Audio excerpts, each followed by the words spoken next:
I'm Jamie Sweet, everyone. How you doing? Oh, sorry. No, I'm not Jamie Sweet. And thoughts are with him because actually his internet legit got knocked out. Well, that happens sometimes when you do something that offends the internet gods, you know. I guess so, but I just saw the damage too in the chat that you guys have on the text chat. So it's it's pretty bad on the coast right there. So hopefully everyone is safe. It is, of course, a Lakerholics spotlight. Do appreciate everyone in out there that hopefully is going to come on over here. I know you guys got knocked out right in the middle of talking about some good stuff, but there is a game tonight in Milwaukee. Go ahead and join us on playback and for the post game as well.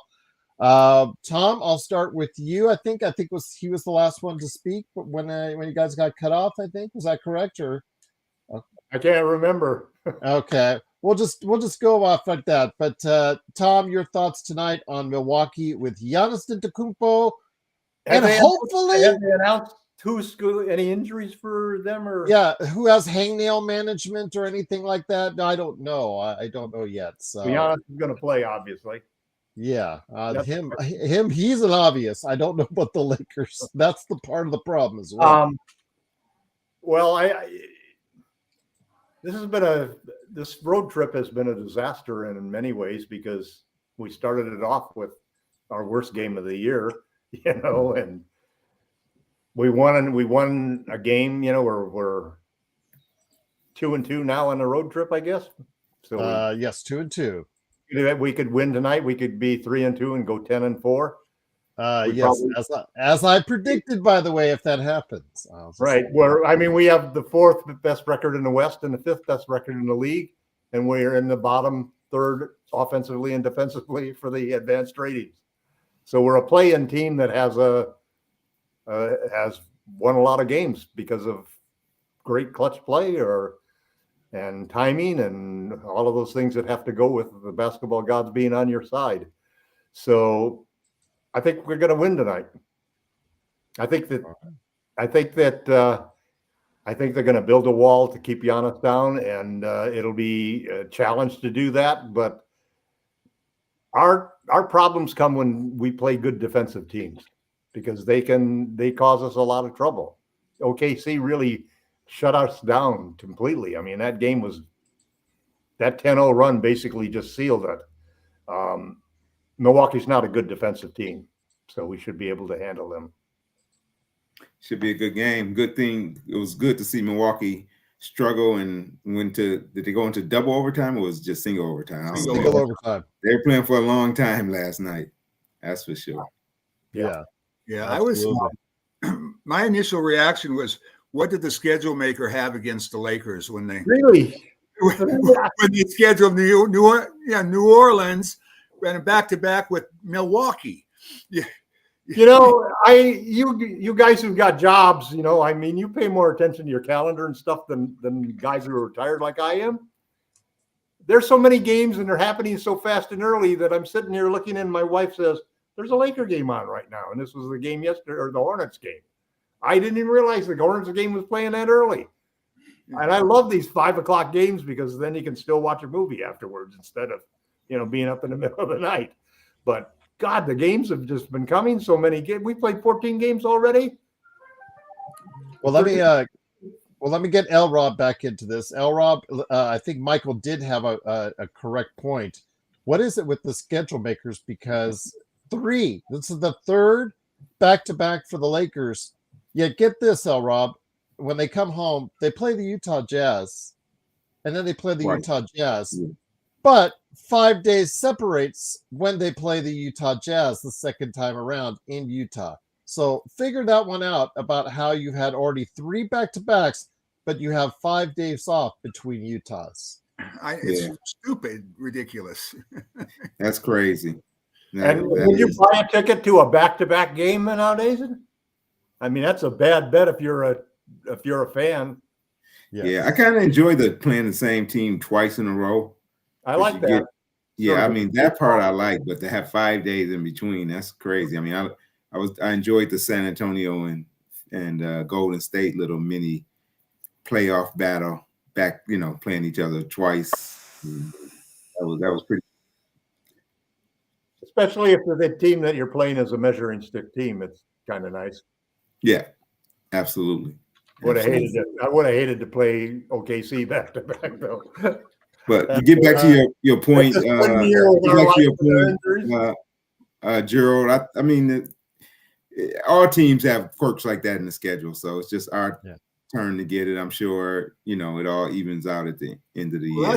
That's what's hopeful, is that there will be an easier stretch, and maybe we can make some hay while we got that easy stretch going on.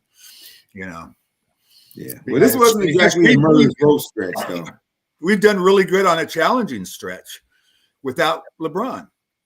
So if we get, when we get LeBron back, and it's a little, it's not as challenging, I think that, we should be able to do some good stuff.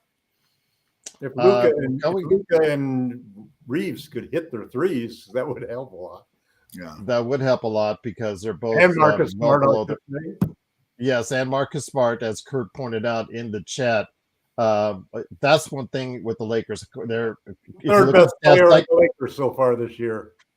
So let me put it to you like this. Okay, let's put the record aside. Right now, offensively and defensively, they're both not very good. They're not very efficient on either end of the ball.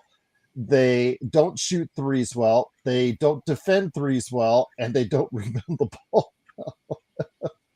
And in the last week, their bench scoring has gone into the toilet. But with that said, they are still 9-4 out there, a pretty gaudy record. Like you said, Tom, could end up possibly being 10-4. I'll go with you, Tom.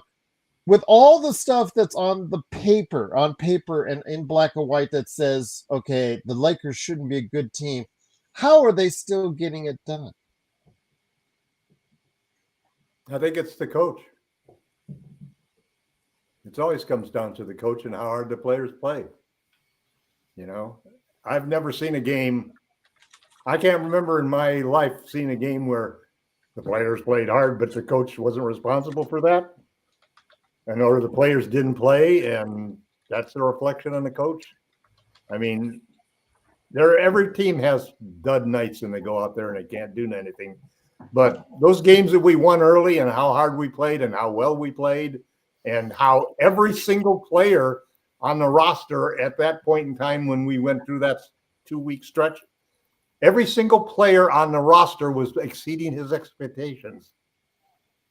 Now some of them have fallen back to earth. Reeves has had a couple of games where he was a little bit off. Luka hasn't shot the three well, nor anybody really on the team other than Rui. But our defense has let us down, and some of it goes that, I mean, JJ is absolutely correct when he says the cheat code in any professional sport is playing hard, man. Yeah. And there are games that we lost that we didn't play hard. Here's a deal on the defense, though, that kind of bothers me when it pointed out, well, our defense isn't very good. One of the reasons why our defense isn't very good is because we are one of the top turnover teams in the NBA. Yeah. And we also are clanking all of those 3-point shots. Long rebounds and turnovers do not make a good defensive team. So I would like to see us, stop turning the ball over at a league-leading clip and start making some threes. And then let's see how our defense looks at that point, because we're giving up a whole bunch of fast break opportunities off of those two categories. Rob, your thoughts on that? How are the Lakers getting it done if all the numbers point in a different direction? Yeah. Heroics. I mean, it's been the Luka, Austin Reeves heroics. And like Tom said, we had a stretch where all of the role guys were coming in and playing great. Aiden, a couple of 25-point games in a row. I mean, Aiden's been, he's been good. Aiden scores. And then JJ's coaching good. We get into the line. We're getting a decent amount of free throws up. So, but at the long run, that's some of those things aren't sustainable. Austin playing out of his mind, and Luka coming out like he did, that's not sustainable. And I think your metrics, what are we? Our point differential is barely even. At some point, they're tired right now. That took a lot out of them to win those games. So maybe that 5-day layoff that Michael mentioned will come in handy in a few games. Oh yeah, they're going to need some time. They're going to need some rest. That's for sure. Yeah. So that's how we done it. On Tuesday, and when they play the Jazz 5 days later, they play on something like 5 days later. Saturday. That's why I told people, I think if you're looking for LeBron, you may not see him as early as Tuesday, but that next game 5 days later is maybe when he first starts. Oh, yeah, up in Utah. At home. Yeah. So let me go with this. Another arrival back to the Lakers, as requested by Dion. Big shout out to you on our show. Again, it's the Lakers Fast Break. Is Adu Thiero, the Lakers second rounder. As I said on playback last night, because he was activated for last night's game, I sure wish he was activated and had been eligible to play in Wednesday's game in a blowout, because that would have given him some time, plenty of time on the court. He is a second rounder out of Alabama. The kid, not a great shooter. He's actually below 30% from the college three-point arc. So that's something he obviously has to develop, but is athletic and a defender. I'm hoping he's overcome his knee issues, because when you start out your NBA career with knee issues, that's always a concern. But he is in the lineup as far as on the bench tonight, and has been activated for today's game as well. I'll start off with you, Michael. Your thoughts on the kid, Adu Thiero. What can he bring? As said to last night on playback, I don't expect a whole lot. The kid did not play in Summer League.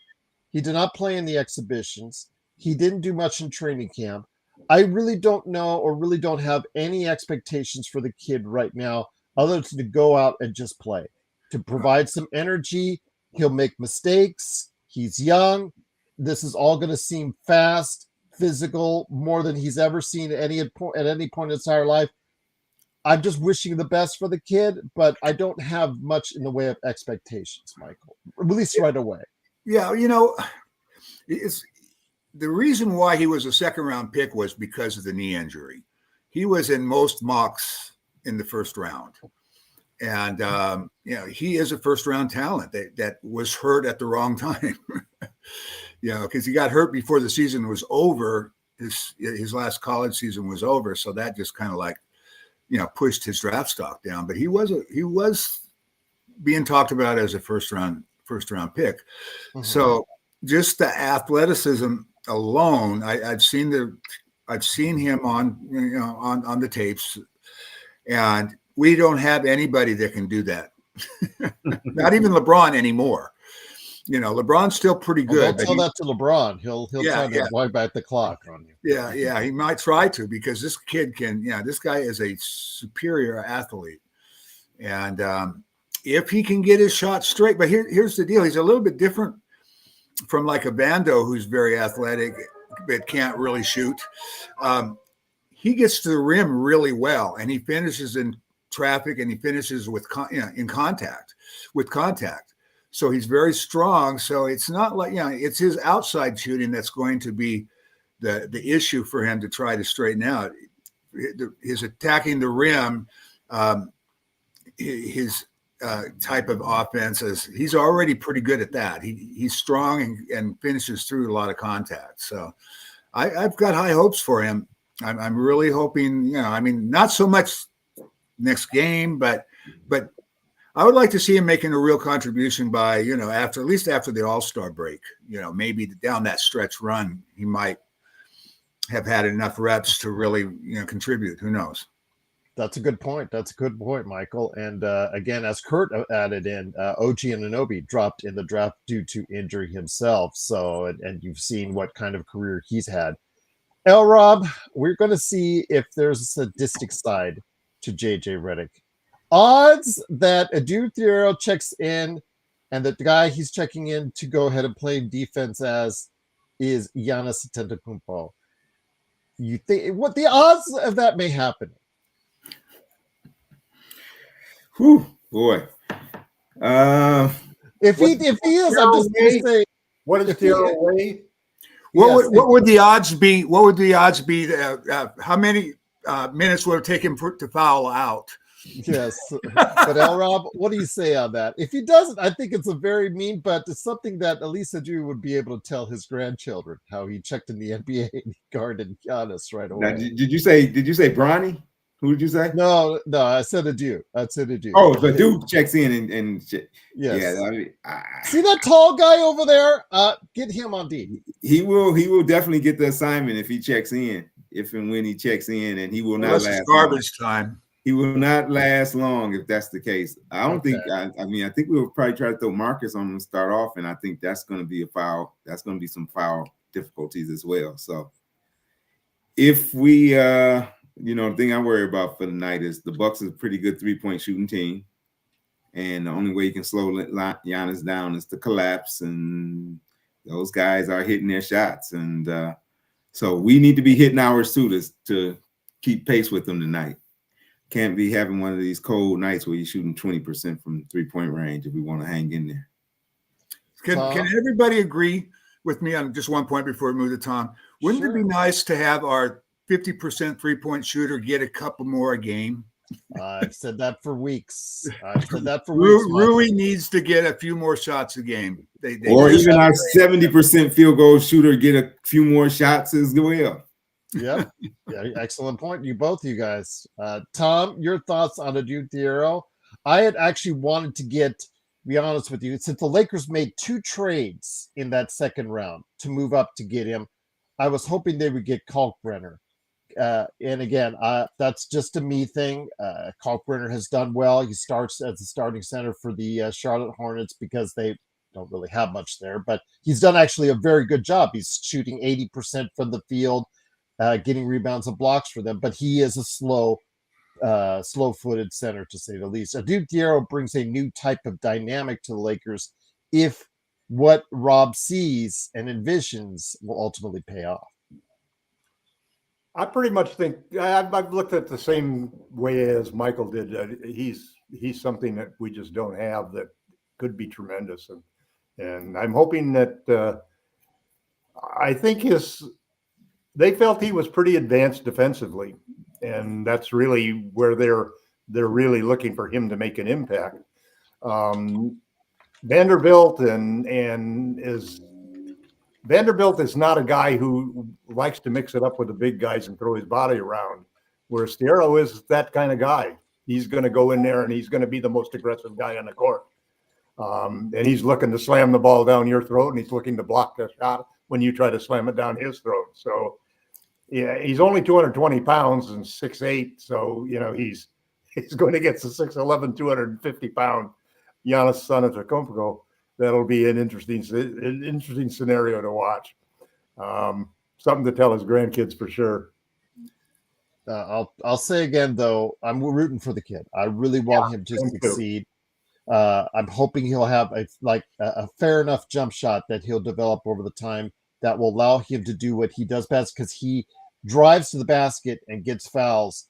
That's what's mainly the part of his game that I like the most on the offensive end. And then, of course, defensively, as someone who is also active as he is, I'm looking forward to seeing that as well. Kurt says Adieu is almost as athletic as Tom after a can of Coke. I want to add something to the comments on Rui. Probably, I've traded Rui as probably as much as I traded any player in the league. And I want to move the guy to the bench when Smart starts. And then Smart will eventually go to the bench when we make a trade and we get Wiggins or somebody like that. But I think that I would give Rui an extension. I'd move him to the bench, and I'd give him twice as many shots as he's getting right now. And that'd solve our entire bench problem of scoring on the bench. Post that guy up all day long. They'll eventually have to double team him.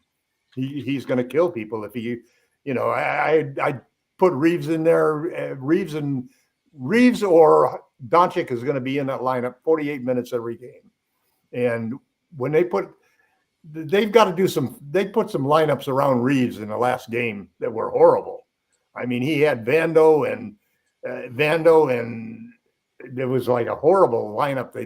He was the only guy who could shoot on the entire lineup. He had 4 guys with him that were non-scorers. Our bench problems could be solved by moving Rui to the bench and really give him the ball and let him go crazy, score.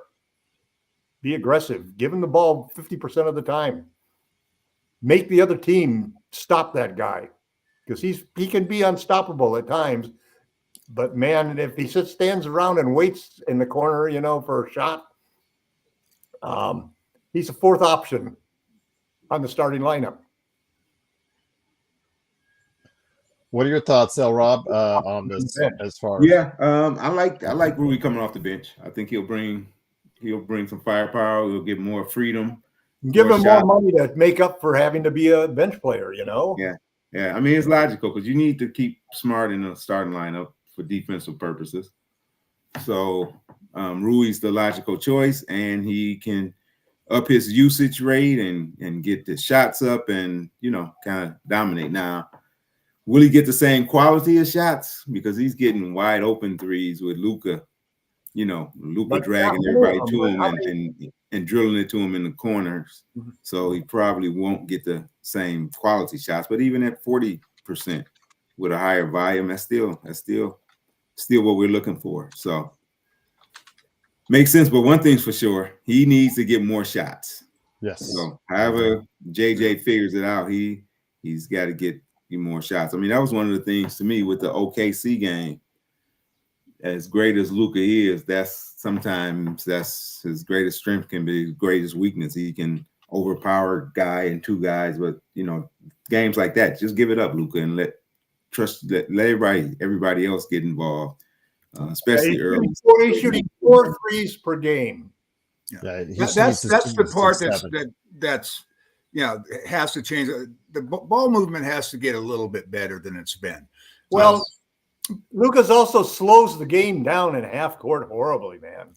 Yeah, the ball has to move a little bit better. I think LeBron coming back will help that. Will help that ball movement a little bit because that was one of the big things I noticed. I even posted on Jamie's comment was that Luka and Austin tried to beat OKC single-handedly. They were just attacking and throwing up shots, and the ball was not moving at all. Yeah. And you can't beat OKC unless the ball's moving because they're too good defensively. You got to get that ball moving around and get them moving if you're going to find some quality shots. And that just wasn't happening in that game at all. So as far as Rui goes, I like to see him, here's the deal. He's getting wide open shots with Luka, but he was a 40+ 3-point shooter the 2 years before Luka. Before he came to the Lakers, he was the number 1 3-point shooter in the playoffs. Yeah. So it's like, the guy can shoot regardless of who 8 threes a game. Yeah. I would like to see him get, right now he's, last night he got 5. His percentage went down yesterday because he only shot 40% last night.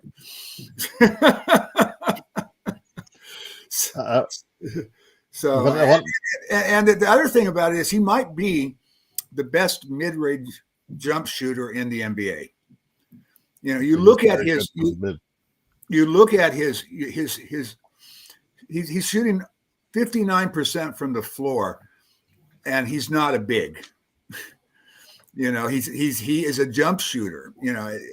Not too many jump shooters are hitting that kind of clip. It's mostly big guys are the ones that usually, the centers are the guys that usually have the very high percentage rates. But Rui's right on the bench, he'd be going against the second stringers too. Yeah. But remember, it's all about the money, and to ask him or Austin to go ahead and sit down, that's a very tough conversation. Austin's ended that conversation entirely. But I think people he hasn't talked to John Costa for 5 minutes. I had an argument with him on that on air about that, and again, we're all easily into the fact that we could easily take away their money. we as individuals take away. But if you are living their lives, or if you are opposed with this possible outcome of 5 years, $241 million if you sign with the Lakers, or 4 years, $178 million at the high end for another team, this is real money. This is real opportunity for Austin, and for Rui. It's not that high, but it's still, a lot is on the line. So these are tough conversations if you want to put either on the bench, as far as it's concerned. Into that. But Rui basically, you can afford to pay your sixth man the same as a starter. Yeah. And to give him starter minutes and starter, he gets his opportunities. And when injuries happen, he'll get his occasional starts. Yeah, and you can sell that to Rui. With Reeves, you might destroy that bond that is created between the Lakers as a franchise and Austin Reeves as a person. That is going to end up, he'll take the best offer the Lakers will make, because they'll make sure it's an offer that he'll accept. Because the last thing they want to do is lose that guy. They lose that guy. They're losing Caruso, for example. Yeah, I agree with Tom. You got to keep Reeves happy and content moving into this contract, that negotiations. He's already indicated that, hey, I want to stay with the Lakers, even though you may want to move him later on. You want him to. I just bring it back to Kyrie, who said he wanted to be a Celtics for life. He says when you're on the team. Well, that's Kyrie. That's Kyrie, though. Yeah, Kyrie's already destroyed your argument. I'm just saying, what do you expect him to say? Oh, I want to get the heck out of this place. No. He did not have to say, "Hey, I'll take less money." That's what I'm talking about, the financial implications. But L-Rob, you've seen, I'm sure, in comments that, well, he's glad to stay. He's so happy here. Of course he'll take a discount. Yeah. Of course he'll take a Lakers discount. Of course he'll do this and do that. And I'm going, this is the only major contract he will ever sign in his life. Well, fans have a tendency to want players to take deep discounts. Contract after this one will be bigger. 32 you would pay him 30 at 32 or 33 a bigger contract than you would today. Yeah, the money is going to be bigger. Yeah, it'll be bigger contracts. Today's contract is more yesterday's contract. The elephant in the room, guys. The elephant in the room, guys, is what's LeBron going to do next year? LeBron's going to retire. He won't be on the Lakers. He's not going to retire next year. $35 million for the Lakers. He's going to go on a retirement tour when he decides to retire. He wants to. That'll be next year. This is the guy. This is the this is the decision guy, right? He's going to want his flowers as he tours for the last time. So he's going to come back at least 1 year. What are they going to pay him, and how much would he accept? $35 million. Well, if you take that, that'd be great.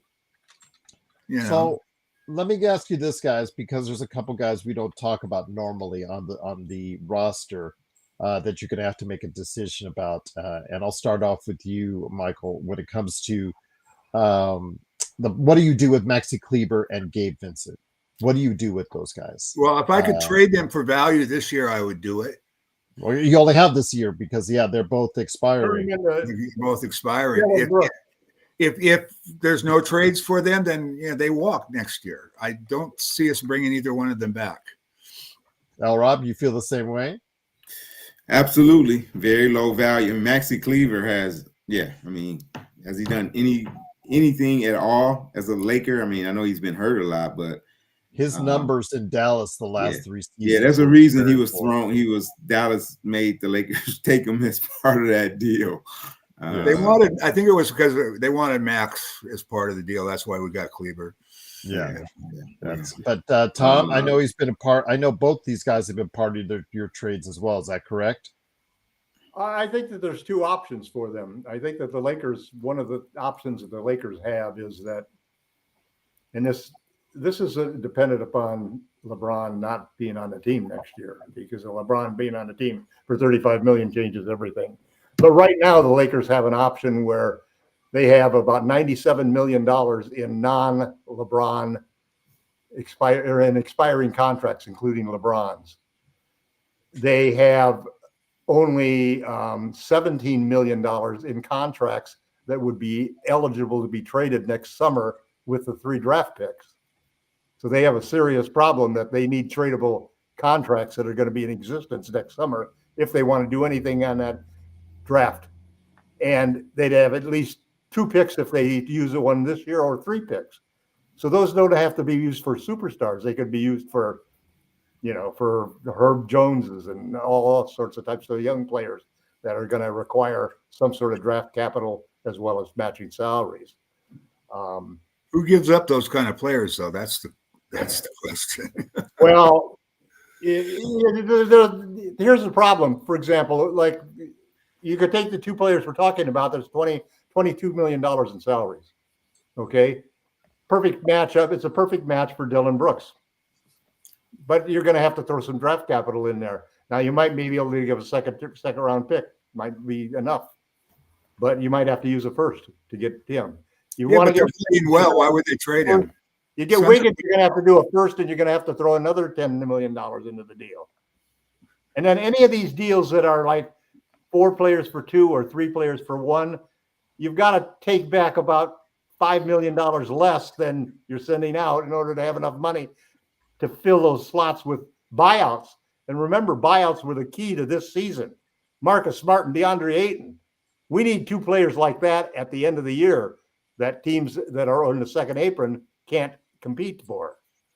So we've got 2 players for a trade and 2 players from a buyout situation that are hopefully can be added to the core that we have now. And if we get rid of Kleber, see, I would trade Dando well before I'd even consider trading Rui, because I want Rui on the bench. Rui to me is a solution for our bench. But you between those 2 guys that we started the conversation, you throw in Bando and you throw in Connect, you're probably talking about, that's about $45 million, I think. So you could go out and, but you're going to have to you're going to have to use that first round pick and probably the second round pick in order to get a backup center and a starting small forward at the trade deadline. And So then with that, They don't come that cheaply. The small forward, 2-way small forward are very expensive. yeah. Very expensive. Well, the other alternative is you see the thing that screws things up is that Luka basically took a lot of the value out of our swaps, because nobody figures that we're going to drop down to nothing, with Luka on his team. So the only thing, that limits your swaps. And we got 4 swaps that we could use to really be traded to teams that are going to be perennially always at the top, that figure the Lakers squad aren't going to do as well as we're going to do. Teams like OKC, teams like Denver, teams like the Spurs, they're the perfect teams for the Lakers perhaps to maybe look to trade their swaps. And teams like OKC have so many first round picks actually that they could probably be willing to take one of our swaps for a couple first round picks. I don't see our front office very seldom seems to do these types of deals that teams seem to pull off these miracle trades. I don't know whether it's because a shallow front office isn't as well equipped as maybe some other teams' front offices, or whether it's hesitancy to pull a trigger on something like that. But we need to do something to really improve this team, because at the very least we need to have a starting small forward that can really defend. And we don't have that right now. And that's our biggest problem. I mean, Would be it's so bad that we have to start a 6'3" guard, basically, as the 5th starter, instead of a 6'8" power forward or small forward that we should have. Michael, you concur? No, I agree that we could use that, but I'm just looking at what players are costing these days. I mean, in terms of salaries or draft? No, in draft capital to pull these trades off for really good players. I mean, Desmond Bain he's a high-end role player that got 5. They traded 5 first-round picks for him. What's his name over in the Knicks? Bridges. Yeah, Bridges, 5 first-round picks, two-way player. Do you think they make that trade again? Either of those teams? I'm just looking at what things are costing, Tom. Yeah, I know. I understand, Michael, but I guess what I'm saying is that I still think these are outliers. I think, for example, that we could have had. I think that the Lakers have never offered that first-round pick for Andrew Wiggins. And Andrew Wiggins is a shell of himself, so they probably Andrew Wiggins is not a shell of himself.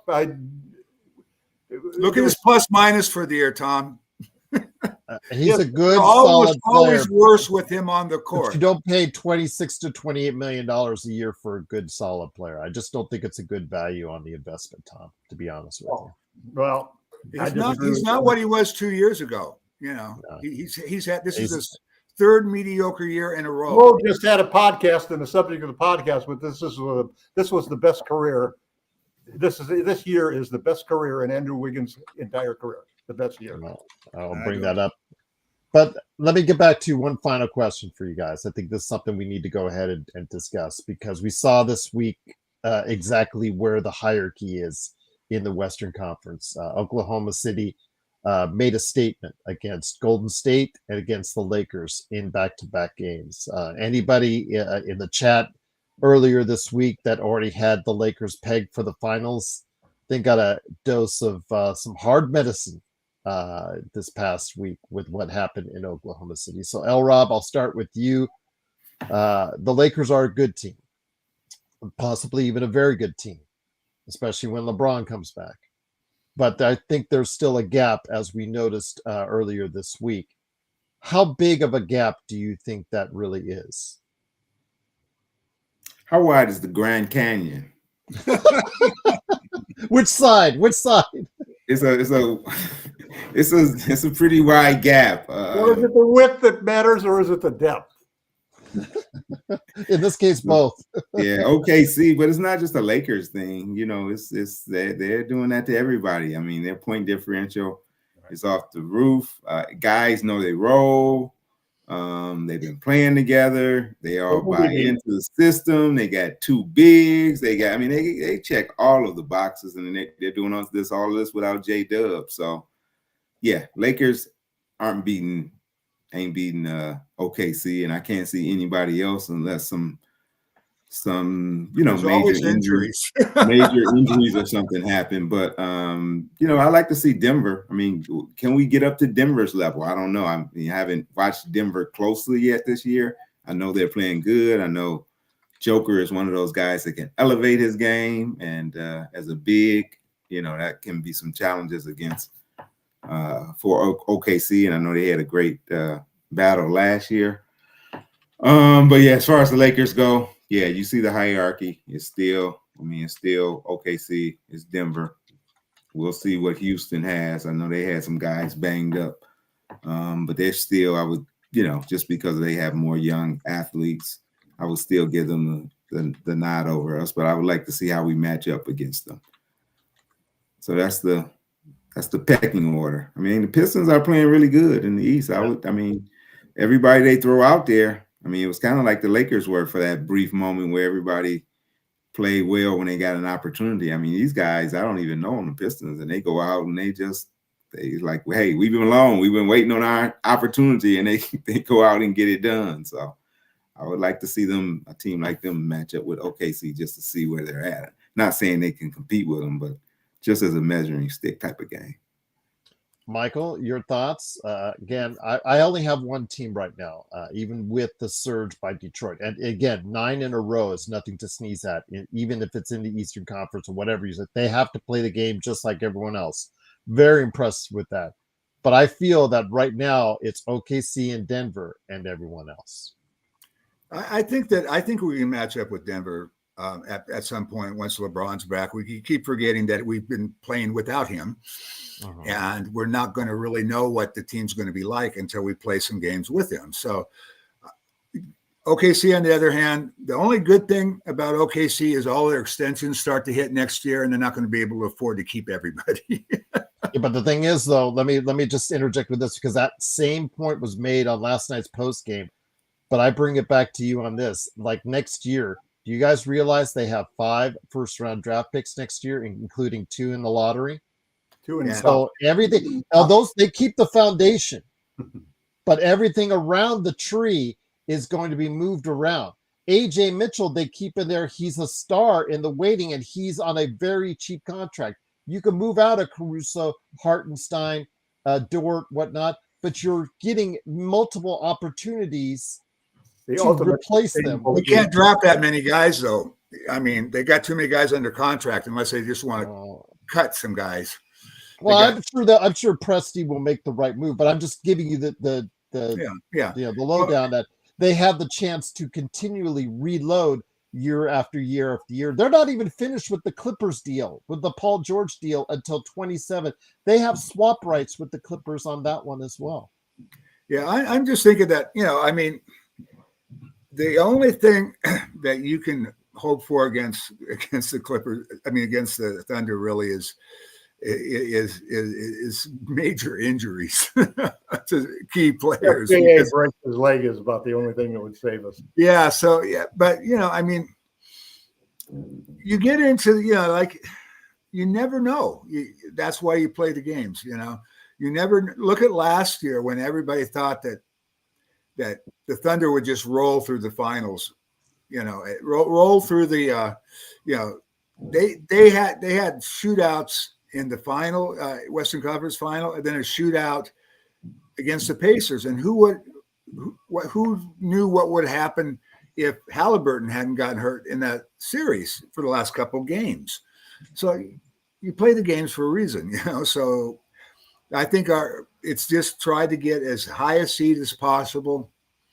We're not going to pass the Thunder unless, again, there's some really terrible injuries. But, I think we could compete for that second or third seed once LeBron's back. We'll know more after he plays for a while. But, that's the one thing everybody keeps talking about. What can the Lakers do? Well, let's wait to see what the Lakers can do, because we don't know yet.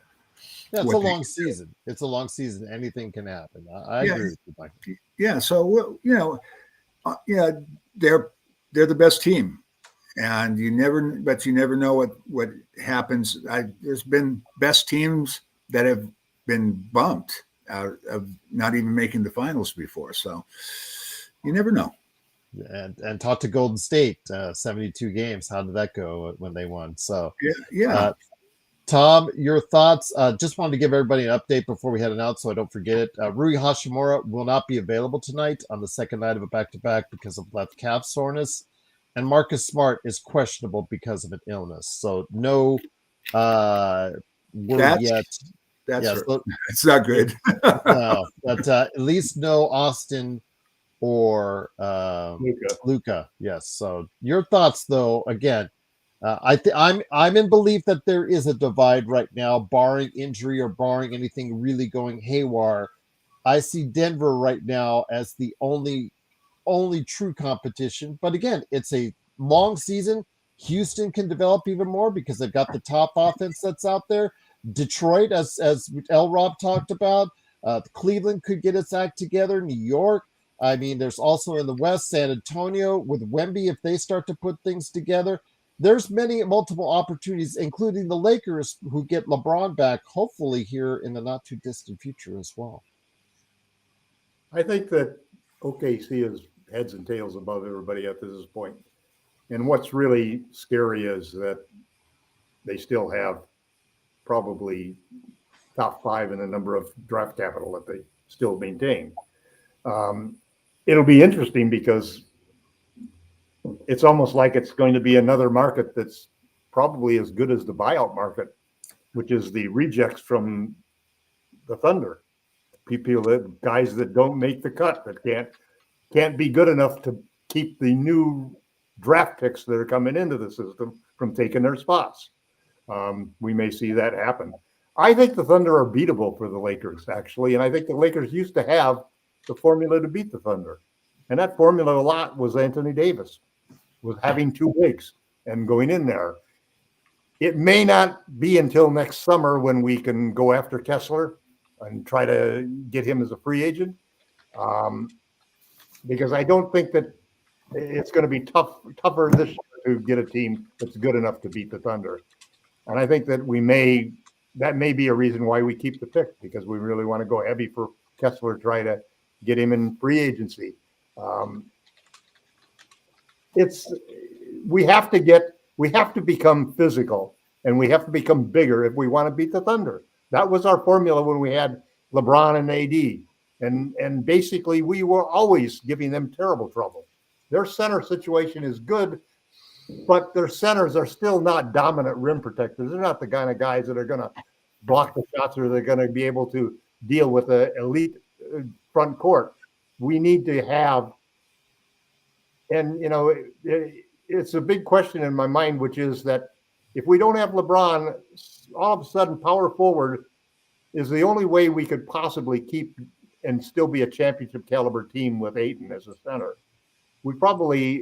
I think we move on from Ayton this year because we need a rim protector, because we need the size, because all of our moves at this point in time, frankly, should be aimed at how do we get past OKC.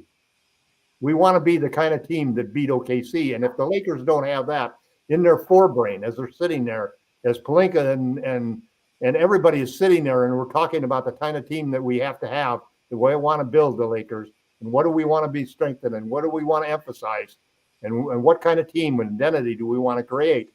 It has to be a physical team that is bigger and tougher than the Thunder. And that's the only way we can beat them, and we had that formula. We need to get it back. I don't mean trading for Anthony Davis, but I mean beating a center of who can really dominate them, and getting some amount of size in the power forward position to replace LeBron that gives us a front court that basically can dominate other teams. That's how we can beat teams like the Thunder. Al Rob, you disagree or agree? I saw you shaking your head. I didn't know if it was. Yeah, I don't. Yeah, I mean, when we had AD, and at that point, OKC's bigs weren't. I mean, they didn't have Hartenstein at that point when we were dominating them, and of course they had Chet. Yeah, but he was a rookie. I mean, he was so green. Well, I mean, it's still the point is that.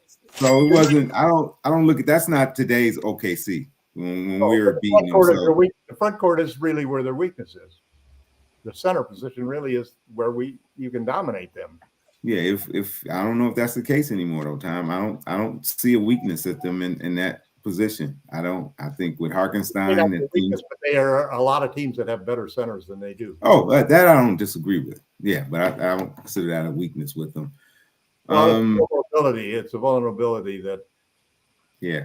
It's pretty hard. It's pretty hard to outplay SGA. Luka can outscore him, but then the pressure comes as you move down the positions.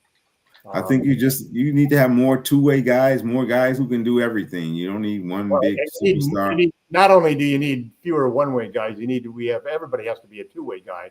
Yeah, everybody should be able to do something. Just one thing. That's the beauty of OKC. Everybody can do a little bit of everything. So we beat OKC last year, and could have beat them the second time if Luka hadn't got ejected without Anthony Davis. Right. Yeah. And so I don't know how important it is to have two huge guys, because the problem is, their defense, the bigs that they have can't get out on like a LeBron, for instance, or a Rui. They can't get out there, to stop them from the 3-point shots.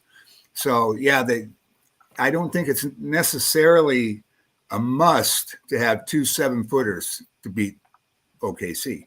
I mean, we did it last year, and they were playing for something too. Just they weren't like resting their guys. I mean, we saw their full lineup. So, but they weren't the type of team that experience of going all the way and getting that championship for a young team, that you really grow from those experiences. So of course you do.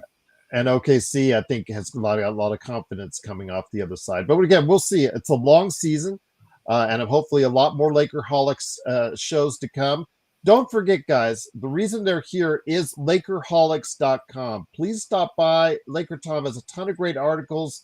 Also, as well, Jamie Sweet with his 5 Things articles. L. Rob, great to have him here as well each and every week. And Michael, always make sure he puts his points of contention that are extremely valid on Lakerholics.com. Usually trying to break up the fight between Jamie and Laker Tom, but I don't know when Jamie's coming back on because his internet is